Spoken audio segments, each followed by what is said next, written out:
State sentinel में आपका स्वागत। मैं हूं रविंद्र सिंह। कोरोना अपने पैर लगातार पसार रहा है और जम्मू की डिस्ट्रिक्ट एडमिनिस्ट्रेशन लगातार कोशिश कर रही है कि इससे लोगों को ज़्यादा से ज़्यादा बचाया जाए। स्कूल, कॉलेजेस, यूनिवर्सिटी बंद कर दी गई। गैदरिंग को एक नंबर में कन्वर्ट कर दिया गया, एक पर्टिकुलर नंबर उनको दे दिया गया। और आज कुछ देर पहले जो हमने अपडेट किया, 5 नए माइक्रो कंटेनमेंट जोन बनाए गए हैं। मंशा बिल्कुल साफ है, किसी तरह से इस कोरोना को रोका जा सके, इसको और फैलने से रोका जा सके।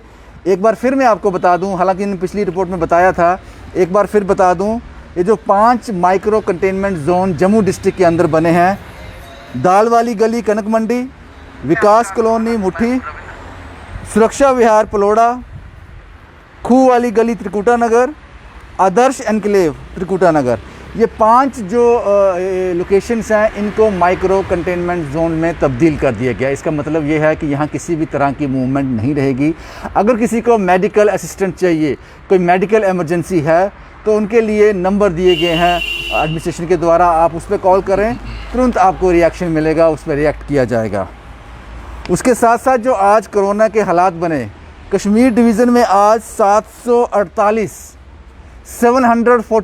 केसेस आज दर्ज हुए जो लोग कोरोना पॉजिटिव हुए। जम्मू डिवीज़न की बात की जाए, ये आंकड़ा 768 का है, 768। और सबसे चौंका देने वाली बात यह है जनाब कि जम्मू डिस्ट्रिक्ट में सबसे ज़्यादा केस आए हैं।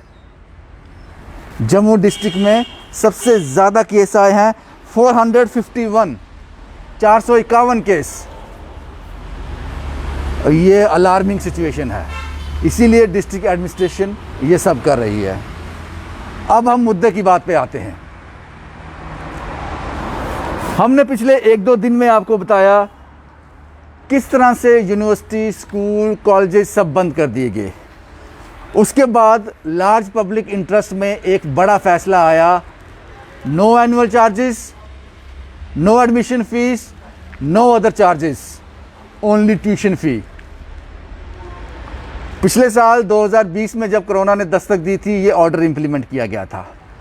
अब जब कोरोना का प्रकोप कम हो गया था, स्कूल खुल गए थे, तो आपने फिर अलो किया था, आप वो चार्ज कर सकते हैं। लेकिन जो मौजूदा हालात बन गए, स्कूल कॉलेज फिर से बंद हो गए और लोगों में वही एक क्योस था, एक बुरी तरह की लॉकडाउन ना हो जाए फिर से, हम उसी ओर जा रहे हैं। आपने एक बड़ा अच्छा फ़ैसला किया, एक बार फिर वही ऑर्डर को वापस इम्प्लीमेंट किया, no annual charges, no admission fees, no other charges, only tuition fees. लोगों का सवाल था जनाब, जो ऑलरेडी पे कर चुके हैं उनका क्या? अभी तक आपकी तरफ से कोई उसमें आया नहीं साफ, क्योंकि ये तो आपने बता दिया कि no annual charges, no admission fees, no other charges. That means जो ले चुके हैं उनको वापस करना है, लेकिन कब करना है, कैसे करना है, ये आपने नहीं बताया। और जब तक आप बताओगे नहीं, ये होगा नहीं, क्योंकि इस आर्डर को अपने अपने ढंग से समझा जाएगा। अगर मैं किसी स्कूल का ऑनर हूँ, मैं ये सब एडमिशन फ़ीस, एनुअल चार्जेस ले चुका हूँ, तो मुझे ये समझ आता है आपका ऑर्डर कि आज के बाद, जिस दिन ये ऑर्डर आया उसके बाद मुझे नहीं लेना है। जो उससे पहले मैंने ले लिया। मैं अपनी समझ से समझूंगा, अपने बेनिफिट के हिसाब से समझूंगा इस ऑर्डर को। आपको क्लियर करना है जनाब, जो लोग ऑलरेडी दे चुके हैं उनका क्या। मुझे लगता है आप उस पर करेंगे, आपकी मंशा पे कोई शक नहीं है हमें। कभी कभी हो भी जाता है, हालात ऐसे बनते हैं, हो जाता है, लेकिन इस बार मंशा पे शक नहीं है। आप ज़रूर ये पूरा क्लियर करेंगे, जो ऑलरेडी पे कर चुके हैं उनका क्या। उसके साथ साथ जनाब हमने स्कूल की बात की, इन सब की बात की, पेरेंट की बात की, बच्चों की बात की, लेकिन एक जो स्कूल में बड़ी अहम भूमिका निभाते हैं, हम उनको भूल गए। वो हैं गुरु, अध्यापक, टीचर्स। वो आज भी स्कूल जा रहे हैं। क्या उनके बच्चे नहीं हैं? या फिर आपके पास ये तर्क है कि उनको ऑनलाइन क्लासेस लेनी है या एंड ऑल दैट, वो घर पे लेकर ले सकते हैं। उनके पास लैपटॉप है, उनके पास मोबाइल है, उनके पास इंटरनेट है, जैसे पहले लॉकडाउन में लेते थे। आप उनको भी जनाब, उनके लिए भी कुछ सोचिए। आज मुझे एक फ़ोन आया कठुआ से, महिला थी, उन्होंने कहा कि मेरी 2 छोटी छोटी बच्चियां हैं और मुझे 32 किलोमीटर ट्रैवल करना पड़ता है अपने स्कूल जाने के लिए। और उन बच्चियों को, मेरी जॉइंट फैमिली नहीं है, घर में कोई रहता नहीं, हस्बैंड वर्किंग है, तो मैं उन बच्चियों को साथ लेकर स्कूल जाती हूँ। मेरे लिए बड़ी मुश्किल होगी जनाब। मैंने आपकी रिपोर्ट देखी थी और आप मुझसे गिला किया उन्होंने, आपने हमारा नाम क्यों नहीं लिया। हम स्कूल का मेन हिस्सा है, रीढ़ की हड्डी है स्कूल की। अगर आप ये कहो कि एक स्कूल रन कर रहा है, वहाँ टीचर कोई नहीं है लेकिन स्कूल रन कर रहा है, इट इज़ इम्पॉसिबल। हम उसके बारे में ध्यान ही नहीं दे रहे। एक तो ये बात हो गई। दूसरी बात, 2020 में जब कोरोना आया था और आज जो सिचुएशन बनी हुई है, स्कूल कॉलेजेस बंद है जनाब, इन स्कूल के जिसको हम गुरु कहते हैं ना किताबों में, वो किताबों में ही है गुरु। उन गुरुओं को, उन टीचर्स को, उन अध्यापकों को आधी सैलरी पे काम करना पड़ रहा है। जबकि ये तर्क दिया गया था ट्यूशन फीस के हवाले से कि आपको पर मंथ ट्यूशन फीस देनी है। सबसे बड़ा तर्क ये था कि उन टीचर्स के घर में सैलरी जाती रहनी चाहिए, वो रुकनी नहीं चाहिए। उनके बच्चे हैं, उनके खर्चे हैं, उनका सब कुछ उसी सैलरी पर डिपेंड करता है। आपने ट्यूशन फीस तो आधी नहीं की ना। जिस बच्चे की 2000 फीस है वो 1000 दे रहा है नहीं। फिर इन टीचर को आधी सैलरी क्यों। और काफ़ी कॉल्स मुझे आते हैं, कई ऐसे स्कूल भी हैं जहाँ सैलरी दी ही नहीं जाती। एक ऐसा स्कूल भी है जहाँ 7 से 8 से 9 टीचर थे, उन्होंने विरोध किया, जनाब हमारी तो हालत खस्ता हो गई है, आप सैलरी नहीं दे रहे हो। पूरा स्टाफ निकाल दिया, नया रिक्रूटमेंट कर ली। ऐसे स्कूल भी हैं। वो 50% सैलरी क्यों। आपको नहीं लगता, डायरेक्टर ऑफ स्कूल एजुकेशन को नहीं लगता कि ये भी आपकी जिम्मेदारी है। आप इनके लिए कोई ऑर्डर क्यों नहीं निकालते।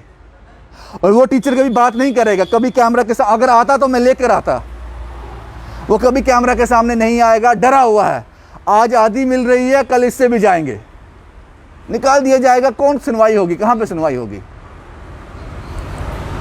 लेकिन एक टीचर ऐसा है जिसने हिम्मत की, उसने कहा जनाब मैं बड़े बुरे दौर से गुजर रहा हूं, मुझे फर्क नहीं पड़ता, मैं अपना सच आपको बताना चाहता हूं। 2020 का जो कोरोना आया था, लॉकडाउन हुआ, और आज जो मौजूदा हालात हैं, मैं किस दौर से गुजर रहा हूं। मेरे साथ अभी वो मेरे साथ हैं अरुण साहब। अरुण साहब, इस लॉकडाउन में जब से कोरोना चल रहा है 2020, अब फिर से दूसरी लहर भी आई है, आप अपनी आप बीती सुनाइए, क्या बीती आप पे। रविंद्र सर, सबसे पहले तो मैं आपका धन्यवाद करता हूँ। सारे मीडिया पोर्टल्स ने हर चीज़ को कवर किया, प्रिंसिपल्स को कवर किया, पेरेंट्स को कवर किया, बट हमारी कम्युनिटी एक ऐसी कम्युनिटी थी टीचर्स की जो अछूती रही है, जिसको किसी ने पूछा नहीं उनके साथ क्या हो रहा है। हमारी अगर बात करें तो we are the only people जो सबसे ज़्यादा सफ़र कर रहे हैं इस वक्त। घर बैठ के बच्चों की क्लासेस भी लेनी है, वो प्रेशर भी हमें झेलना है, हम अपना इंटरनेट घर से खर्च भी कर रहे हैं, वो पैसे भी हमारी जेब से जा रहे हैं। एंड मोर ओवर जब हम सैलरी की बात करते हैं स्कूल एडमिनिस्ट्रेशन के साथ, तो हमारे साथ फिर बात आती है हाफ सैलरी की, पेंडेमिक चल रहा है, you people have to understand our situation and all that. ये सब चीज़ें हमारे बड़ी बड़ी लाइनें हमारे आगे बोली जाती हैं। Same is the case with me, मेरे साथ ये चीज़ हुई थी। I was working with some institution, बहुत बड़ा ग्रुप है वो, उसका नाम अगर मैं लूँगा तो आपके खुद पैरों तले ज़मीन निकल जाएगी कि वो भी बड़ा स्कूल है, बहुत बड़ा स्कूल है वो, बहुत all over India, you can say कि वर्ल्ड तक में उनकी ब्रांचेस हैं अपनी। बट उन्होंने भी ऐसा किया हमारे साथ। वो करने के अलावा तो और कुछ भी मैं आपको बताऊंगा, ऐसी ऐसी बातें बोली गई स्टाफ मेंबर्स को कि आप सोच भी नहीं सकते कि इतने बड़े लेवल पे बंदा बैठा हुआ वो भी ऐसे गालियाँ दे सकता है स्टाफ मेंबर्स को। हमने सिर्फ इतनी सी बात उठाई थी, हमें इन्होंने स्टार्टिंग में 75% सैलरी देना शुरू करी। जब स्टार्टिंग में लॉकडाउन शुरू हुआ था लास्ट ईयर अगस्त में, तो बिना प्रायर नोटिस के टीचर्स की एकदम सैलरी इन्होंने फर्स्ट मंथ में 75% डाल दी। Suppose if I am getting 10,000, तो उन्होंने फर्स्ट मंथ में मेरे को 7500 डाल दी मेरे अकाउंट में विदाउट एनी प्रायर नोटिस। तो उसके बाद हमने इतना नोटिस नहीं किया। When we got call from the other staff members कि सर ऐसे ऐसे हुआ है, तो आपने अपनी सैलरी चेक की। जब मैंने अपनी सैलरी चेक की वहाँ पे जाके, तो दैट वाज क्वाइट लो, मतलब जितनी हमें ऑलरेडी यहाँ तो बड़ी हाई स्केल सैलरी दे रहे हैं ये, फिर थोड़ी सी काटे तो हम भी सोचे चल यार पैंडेमिक क्या, वी कैन अंडरस्टैंड। ऑलरेडी हमें 10 से 15 हज़ार मिल रही है। I am having 3 degrees, B Ed की है मैंने, I am masters in English and I have done masters in music also, and graduation भी है, सारा कुछ है ऑलमोस्ट। जो रिक्रूटमेंट एक एलिजिबिलिटी होती है टीचर की, ऑल आई हैव। तो उसके बावजूद आप हमें ऑलरेडी 10 से 20,000 12,000 सैलरी दे रहे हो, वो भी आप हमारी काट के हमारे पास अपने पास रख रहे हो। पेंडेमिक है, चलो हमने माना पेंडेमिक है। फिर क्या हुआ उसके बाद हमने एक ग्रुप बनाया, व्हाट्सएप ग्रुप बनाया, टीचर्स ने आपस में डिस्कस करके कि क्या करना चाहिए इसके ऊपर। आफ्टर दैट हमने एक लेटर लिखी स्कूल को, वो लेटर हमने फॉरवर्ड की प्रिंसिपल मैम को। तो प्रिंसिपल मैम ने कह दिया हमें, हमारा पहले फ़ोन ही उठाया गया थोड़ी देर, तो मे बी वो कहीं बिजी होंगे, उन्होंने हमें बोला कि I was busy, I could not pick your call. तो इट्स ओके, कोई बात नहीं। एंड जब उन्होंने फ़ोन उठाया, हमने उनसे सैलरी की बात की, तो शी सेड कि मतलब ये मैनेजमेंट का फैसला है, तो मैं इसके बारे में कुछ नहीं कर सकती। फिर हमें भी लगा जब मैनेजमेंट की बात है तो फिर लेटर मैनेजमेंट को भेजनी चाहिए, प्रिंसिपल मैम को भेज के हमने क्या करना है। वो लेटर हमने सीधे ग्रुप में पोस्ट कर दी, स्कूल के ऑफिशियल ग्रुप में। आफ्टर दैट जो हमारे ऊपर बम्बार्डमेंट हुई है फ्रॉम द एडमिनिस्ट्रेशन साइड, और जो डायरेक्टर थे स्कूल के, ही लिटरली अब्यूज द टीचर्स। खैर मुझे कॉल नहीं आया, जो मेरे कलीग्स थे 2 ने तो उसी वक्त रिज़ाइन कर दिया। ही लिटरली सेड कि तू है क्या, लाइक मतलब इतनी गंदी गंदी गाली दे के मैं तेरे को बेड से उठा के मारूंगा, तेरी औकात क्या है, तेरे को मैंने हॉस्पिटल से उठा के लाया था, तू आज मेरे को बताएगा मैंने स्कूल कैसे रन करना है। मतलब इस तरह से बातें करना शुरू कर दी। मुझे कॉल नहीं की, मैं नहीं जानता मुझे कॉल क्यों नहीं की, शायद मुझे करते, मैं तो जवाब अपने जैसे अभी बोल रहा हूँ मैं से भी सही तरीके से देता जवाब। मुझे अगर उनको गाली आती है मैं 4 आगे से देता। फिर क्या हुआ उसके बाद? उसके बाद इन्होंने क्या किया, 50% सैलरी आना शुरू हो गई। फिर हम activity teachers, I was working there as a music teacher, and activity teachers तो ऑलरेडी लाइक स्टफनी होती है ना स्कूटर की, जब मन किया लगा ली, या किसी टीचर ने क्लास नहीं लिया, जो सर जब मन किया। चलो हम तो मेल टीचर्स हैं, जो फीमेल टीचर्स हैं बेचारी, उनके बारे में किसने सोचा। वो घर बैठ के काम कर रही हैं, अपने बच्चों को भी संभाल रही हैं, सारा दिन अपने पेरेंट्स को, इन लॉज को, सबको संभालना पड़ता है उनको। उनके ऊपर भी किसी ने नहीं सोचा। उनकी भी सैलरी आप 50% दे रहे हो। आप सोचो अगर मेरी 10,000 सैलरी है, मुझे 5,000 भेज रहे हो, मैं कैसे चलाऊंगा उसमें अपना घर। फिर क्या किया आपने उसको? उसके बाद मैंने लिटरली 8 महीने तक हमें कोई सैलरी नहीं आई। बंद होगी सैलरी? हाँ, सैलरी 50% भी बंद? 50% भी इन्होंने बंद कर दी कि हम दे ही नहीं सकते। एक्टिविटी टीचर्स को इन्होंने हॉल्ट पे कर दिया। और सबसे बड़ी बात है सर, ये कोरोना के नाम पे ये डबल कमाई इस वक्त कर रहे हैं। आप सोचिए ट्रांसपोर्टेशन का चार्ज इनको नहीं पड़ रहा। मैनेजमेंट ने क्या किया हुआ है, जो इनका 4th क्लास स्टाफ है इन्होंने बाहर निकाल दिया हुआ है। ड्राइवर सिर्फ वो रखे हैं जो इस वक्त स्टाफ को लेके आगे पीछे जा रहे हैं। 2-3 ड्राइवर्स हैं स्कूल में, बाकी सारी मैनेजमेंट इन्होंने खाली कर दी है अंदर से। सिर्फ टीचर्स वो रखे हैं जो ऑनलाइन क्लासेस ले रहे हैं, और उनको भी 50% सैलरी जा रही है। डबल कमाई ये कोरोना के नाम पे कर रहे हैं। तुम फीस सबसे ले, फ्री तो किसी को पढ़ा नहीं रहे ना ये। You are still with that institution? No, I am not working with that institution anymore. Why? I have left because I was not getting salary. Why to work free? हमारी खुद की डिग्निटी होनी चाहिए। And I request all the teachers, यार please अपनी थोड़ी सी dignity को maintain करो। तुम 3-3 हज़ार पे काम करने कैसे आ जाते हो यार, मुझे समझ में नहीं आती तुम्हारी। थोड़ा सा सोचना चाहिए बंदे ने। नहीं करो काम, इससे अच्छा क्यों कर रहे हो तुम? नहीं करेंगे। अगर सोचो किसी स्कूल में 100 टीचर या 100 का 100 बंद कर दे काम करना, तो क्या करेंगे ये स्कूल वाले? ऑटोमेटिकली ये प्रेशराइज होकर करना पड़ेगा, देनी पड़ेंगे पैसे। तुम इनमें यूनिटी नहीं है, सबसे बड़ी बात है। जब मैंने ये चीज़ की, मेरे सारे टीचर्स आनाकानी करना शुरू हो गए। जब ऊपर से प्रेशर आया मैनेजमेंट का, सारे ने पीछे पीछे हटना शुरू हो गया। सब मेरा नाम फ्रंट में है। उनकी कुछ मजबूरियां भी रही होंगी। आई कैन अंडरस्टैंड मजबूरियां। घर का खर्च बंद हो जाएगा सर, मजबूरियां। मैं भी हूँ इंसान, Absolutely. ठीक है। माना मैं ऊपर से, हम लड़के हैं, हम तो हाथ पैर मारेंगे, हमने अपने बच्चे पालने हैं। फीमेल्स के लिए होता है, उनके हस्बैंड पीछे बैठे हैं। And we are the male people, हमारे ऊपर रिस्पॉन्सिबिलिटी है। बच्चे हैं, फैमिली है। मेरे पापा अभी रिसेंटली एक्सपायर हुए हैं, तो मैंने तब भी इनको बोला। एंड मोर ओवर, अब जब मैंने रेजिग्नेशन देने के बाद इनको बोला है कि व्हाट अबाउट द सिक्योरिटी, ये फर्स्ट मंथ की सैलरी हमारी नीचे रखते हैं अपने, उसको चाहे डिवीजन में काटें या फिर उसको एक साथ काट लें, 1 मंथ की सैलरी। आई सेड कि ma'am what about the security, उसका क्या करेंगे? बोलते हैं वो अब हम धीरे धीरे करके ही दे सकते हैं। आप सोचिए 15 टीचर्स ने रिजाइन दिया है हमारे स्कूल से। 15 टीचर्स। रीजन यही है कि सैलरी नहीं? हाँ, सैलरी नहीं आ रही थी। और जिनको 50% आ रही थी उनको भी लगा होगा। सर, मैं आपसे एक चीज़ समझना चाहूँगा, ये सैलरी आपको क्यों नहीं आ रही है? क्योंकि कारण ये है कि जब इन्होंने कहा था, जनाब स्कूल ने कहा था 2020 में जब स्टार्ट हुआ था कोरोना, उन्होंने कहा था जनाब हमें टीचर को सैलरी देनी है, उनका घर चूल्हा बंद हो जाएगा, उनके बच्चे कैसे सर्वाइव कर पाएंगे। ये तर्क दिया गया था। उसके बाद ट्यूशन फीस अलो की गई थी प्रशासन के द्वारा। ये आप लोगों की वजह से ही ट्यूशन फीस देनी है मंथली बेसिस, फिर आपको सैलरी क्यों नहीं? ये हम वही जाने, हमें सैलरी क्यों नहीं देनी है। जब पेरेंट्स ने स्पेशली क्या करते थे, पेरेंट्स जब फीस डिपॉजिट कराते थे, हमारे भी हम व्हाट्सएप ग्रुप्स में थे इनके साथ, वो फीस डिपॉजिट करवा के बैंक की जो स्लिप होती थी उसकी फ़ोटोग्राफ्स क्लिक करके ग्रुप्स में पोस्ट करते थे, ताकि टीचर्स को पता चले हम सैलरी इनको फ़ीस दे रहे हैं, ताकि टीचर्स अपनी फीस डिमांड करें। बट अब द प्रॉब्लम इज दिस कि अब एक टीचर के बोलने से कुछ नहीं होता ना। अगर किसी स्कूल में 100 टीचर्स है, मैं अकेला उधर आपको निकाल देंगे जी, निकाल देंगे दे विल, उनके निकालने से अच्छा मैं इनको बोल दूं, बिकॉज दे कांट अफोर्ड मी। अगर आप मेरे को अफोर्ड ही नहीं कर सकते, आप क्यों टीचर चलाते रहते हो? आपको टीचर भी चाहिए, आपने पैसे भी नहीं देने हैं, तो फ्री में तो सामान नहीं मिलता। अरुण साहब, सबसे अब ये सेंटर की बात ये है कि जो बात हम करने जा रहे हैं, अब जितने भी मैक्सिमम टीचर, जितने भी स्कूल चल रहे हैं प्राइवेट, मुझे लगता है जो मुझे कॉल्स आए हैं, बहुत सारे कॉल्स आए हैं, लेकिन सामने कोई आना नहीं चाहता। मैं जनाब हमें 50% सैलरी मिल रही है, हम उससे भी हाथ धो देंगे। क्या सभी स्कूल इतना ही यही कर रहे हैं? सर मैक्सिमम स्कूल्स यही कर रहे हैं। किसी एक दो स्कूल का मैं नहीं कह सकता, लेकिन मैक्सिमम स्कूल्स का यही हाल है। मैं उसके बाद मैंने जाके एक और स्कूल में अप्लाई किया था, एंड यू वोंट बिलीव कि they offered me only, first उन्होंने मेरे को 12,000 रुपये ऑफर किया। अच्छा, ये रिजाइन देने के बाद? फिर ये रिजाइन देने के बाद मैंने दूसरे इंस्टीट्यूशन में अप्लाई किया था, and I was selected there as a music teacher also, and they were saying me कि भाई आप हमारे बच्चों को आपको इंग्लिश सॉन्ग सिखाने पड़ेंगे। मतलब वो बड़ी बड़ी बातें, शकीरा जैसे गाने हमारे बच्चों को आने चाहिए। अरे भाई आप इंडिया में कर क्या रहे हो? शकीरा जैसे गाने, ब्रिटनी स्पीयर्स जैसे आपके बच्चे बोलने चाहिए, आपको सब कुछ चाहिए, मलाई चाहिए आपको, लेकिन आपने सैलरी नहीं देनी है। तो I said okay, I am talking to that man in English, and he said me कि आप इंग्लिश बोल लेते हो। मैं भाई I am already talking to you in English, why you are saying me and why you are asking me this question कि आप English बोल लेते हो, आप हमारे बच्चों को ब्रिटनी स्पीयर्स जैसे। फिर मैंने बोला okay what you are expecting? They said कि I said okay round about it should be minimum 18 to 20,000। I have got 5 years experience also as a teacher. तो ही सेड कि भाई इतना तो नहीं हम देंगे, हम 12,000 देंगे। I said okay, I see. What is your qualification, एक बार फिर बता देना। I have done B.Ed from मायर, and moreover I have done masters in English from IGNOU and masters in music also।